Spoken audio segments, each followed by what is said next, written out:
Hey, you know, one of the things we overlook a lot of times when we're out on the water is rope. And crazy as it sounds, you need a lot of rope in your boat, be it for your anchor, your tie downs, to tie to a shore spike, whatever it may be.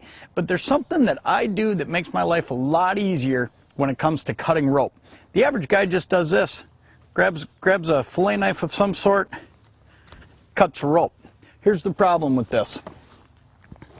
You end up with this frayed end.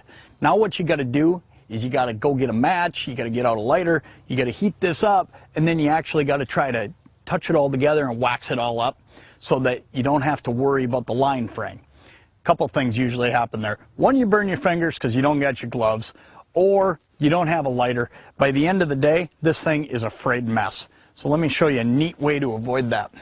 This one here, I cut with the Panther rope cutting gun. It does the whole process for you. This little portable gun right here simply plugs into the wall. All you got to do is take it when you're at home and cut the rope, and it heats it up, it melts it, it does the whole thing. You won't have any fraying and nothing to worry about. I've actually used this rope all year long to tie my boat to the dock. I've probably used this one 2 or 3 years. The Panther rope cutting gun is the reason.